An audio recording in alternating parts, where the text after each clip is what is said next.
శ్రీ గురుభ్యో నమ శ్రీమన్మహాగణాధిపతయే నమ ఓం శ్రీ సరస్వత్యై నమ ఓం వేద గాయత్ర్యై నమ. ప్రతిరోజు కూడా మనము విశేషముగా కార్తీక పురాణాన్ని కూడా చెప్పుకుంటూ ఉన్నాము. ఈ కార్తీక పురాణం అనేటువంటిది అనంతమైనటువంటిది.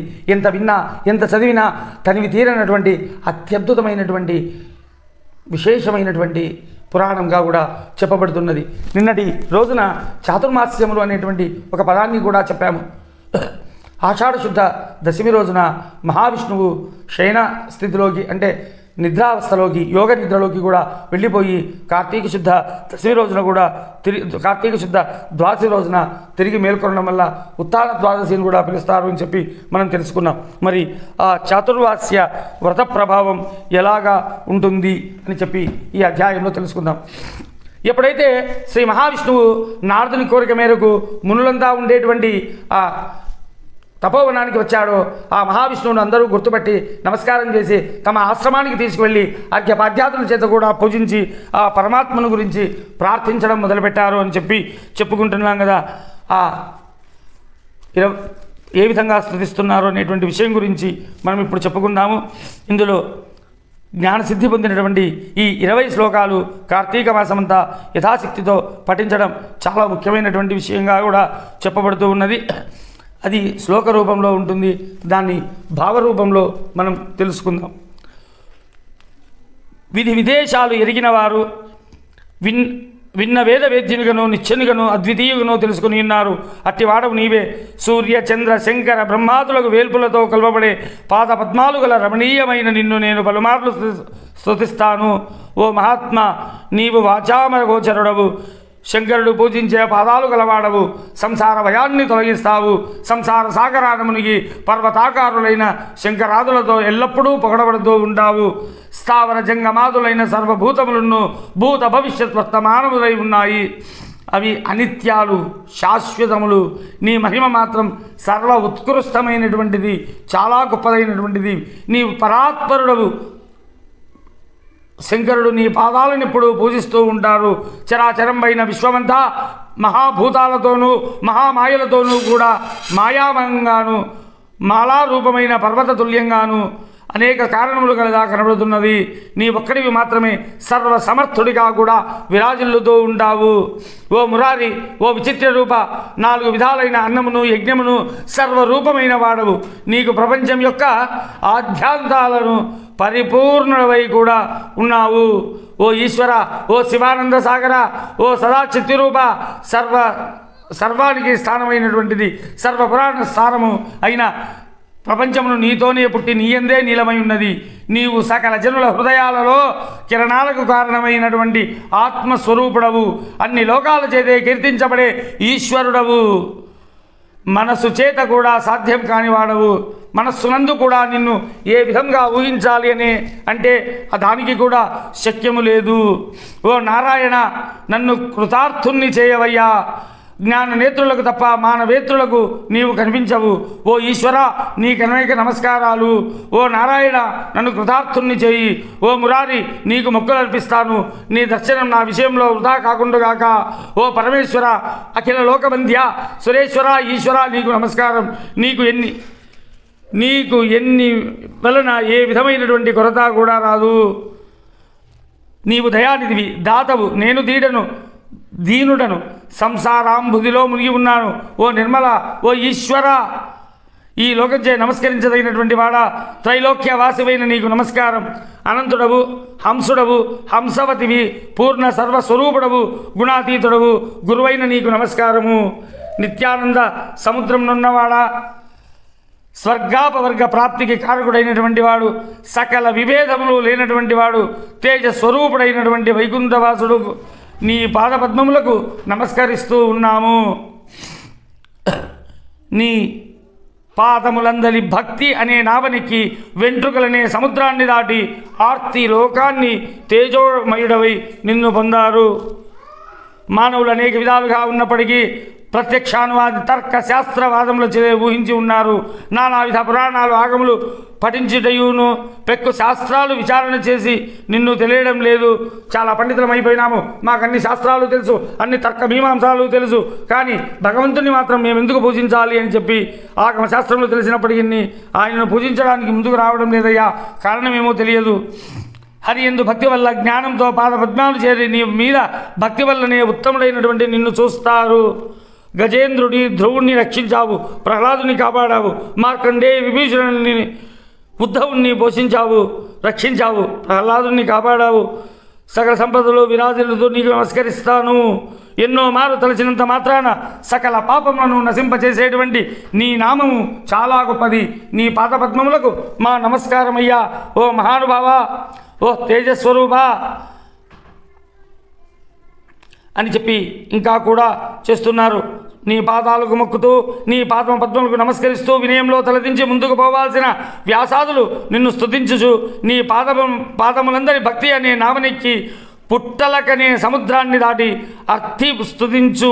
నీ పాదములందరి భక్తి మాకు నావనెక్కి పుట్టకలనే సముద్రాన్ని కూడా ఇవ్వు అని చెప్పి ప్రార్థించారు.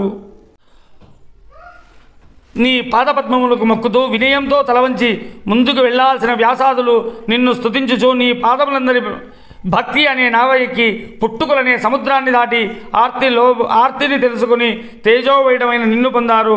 మానవునికి అనేక విధములుగా ఉన్నప్పటికీ విన్నప్పటికీ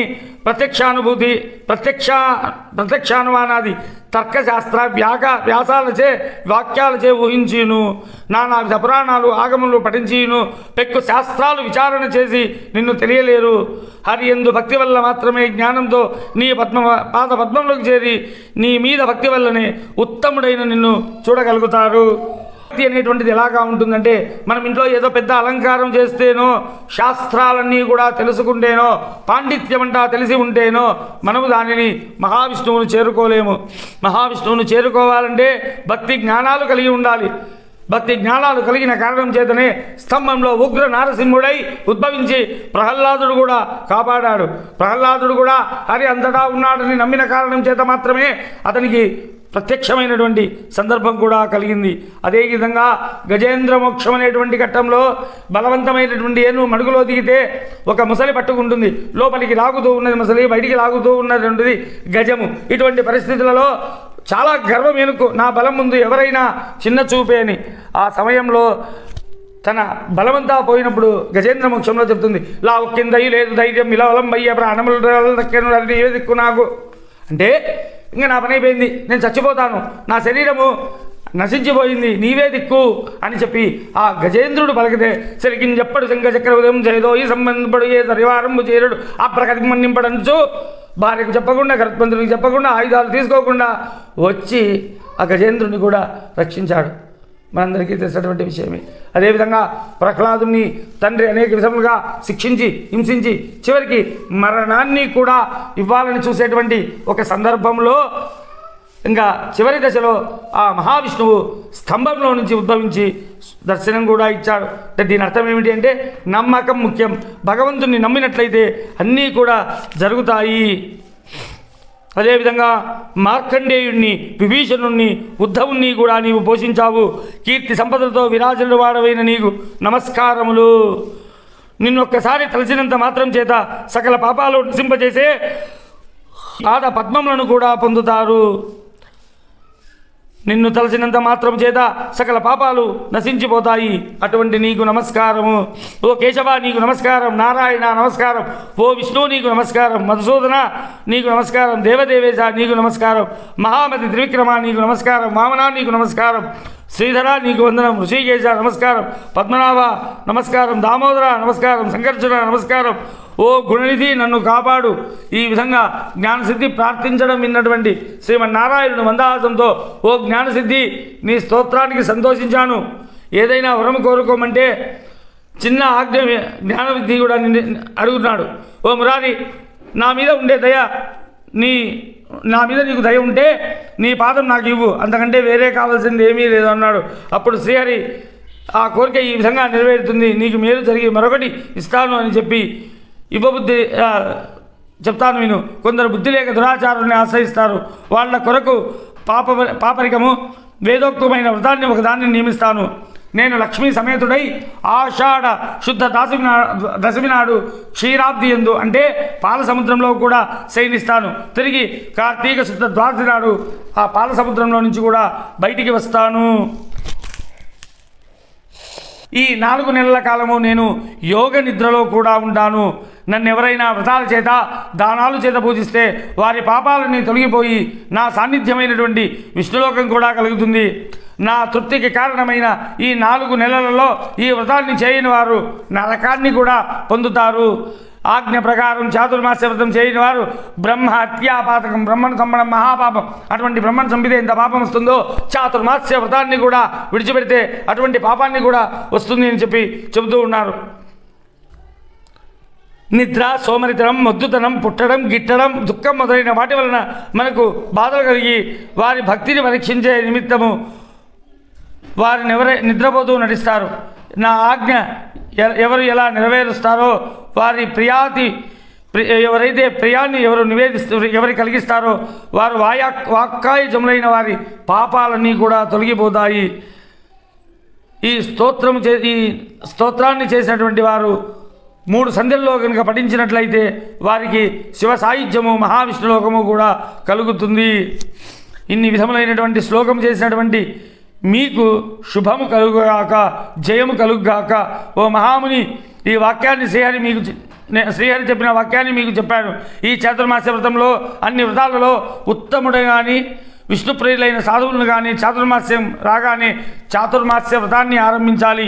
విష్ణుప్రియులైన సాధువులు కానీ చతుర్మాస్యం రాగానే చాతుర్మాస్య వ్రతం ఆచరించాలి. 4 జాతుల వాళ్ళు, స్త్రీలు పురుషులు కూడా ఈ చాతుర్మాస్య వ్రతాన్ని కూడా చేయవచ్చు. స్త్రీలు, పురుషులు, పుణ్యస్త్రీలు, విధవ స్త్రీలు, సన్యాసులు ఎవరు అనేటువంటి భేదం లేకుండా 4 జాతుల వాళ్ళను ఈ చాతుర్మాస్య వ్రతాన్ని చేయవచ్చు. ఈ చాతుర్మాస్యాలలో ఎవరైతే చాతుర్మాస్య వ్రతాన్ని ఆచరించారో వారు చాలా పాపపు జన్మగా కూడా ఎత్తి అనేక నరకాలు అనుభవించిన తర్వాత, నీచమైనటువంటి జన్మలెత్తిన తర్వాత తిరిగి మనిషి జన్మ ఎత్తి మరి చాతుర్మాస్య వ్రతాన్ని ఆచరించినప్పుడు మాత్రమే పుణ్యలోకాలను కూడా పొందుతారు. జ్ఞాన సిద్ధాదులంతా చాతుర్మాస్య వ్రతం చేసి సుఖాలు పొందుతారు. పూర్వము అనేక మంది మునులు, ఋషులు చాతుర్మాస్య వ్రతాలను కూడా చేసి రాజులతో సహా ఈ వ్రతాన్ని చేసినటువంటి వారే పుణ్యలోకాలను కూడా పొందుతారు. ఈ చాతుర్మాస్యాలలో కూడా సుమంగళి స్త్రీలు పూలదానము, పండ్ల దానము మొదలైనటువంటి దానాలు, టెంకాయ దానము ఇలా 4 నెలల పాటు కూడా ఇస్తూ ఉంటారు. ద్వాదశి రోజున దానినే ద్వాదశి తాంబూలాలు అంటారు. 16 పండ్లు, 16 రకాల పూలు, 16 రకాల పండ్లు, రకానికి 16 చొప్పున ఆషాఢ శుద్ధ ద్వాదశి మొదలుకొని కార్తీక శుద్ధ ద్వాదశి వరకు 2 శుక్లపక్ష ద్వాదశి, బహుళపక్ష ద్వాదశి ఇలా చాతుర్మాస్యాలలో దానాన్ని కనుక సుమంగళి స్త్రీలు, బ్రాహ్మణ సుమంగళి స్త్రీకి ముత్తైదకు కనుక దానం చేసినట్లయితే వారికి కూడా పుణ్యలోకాలు కూడా కలుగుతాయని చెప్పి సాక్షాత్తుగా భగవంతుడిని స్తుతిస్తూ మునులందరూ చేసినటువంటి చాతుర్మాస్య ఫల వ్రతము యొక్క మాహాత్మ్యము. ఓం స్వస్తి ప్రజాభ్య పరిపాలయంతాం న్యాయేన మార్గేణ మహీమహీభ్య గోబ్రాహ్మణేభ్య శుభమస్తు నిత్యం లోకా సమస్తా సుఖినో భవంతు. కార్తీక పురాణంలో ఉండేటువంటి ఈ స్కంద పురాణంలో అంతర్గతమైనటువంటి కార్తీక పురాణ మహాత్మ్యము 19వ అధ్యాయం సంపూర్ణంగా పూర్తయిపోయింది. 20వ అధ్యాయంలో రేపటి రోజున కలుద్దాం. జై శ్రీరామ్.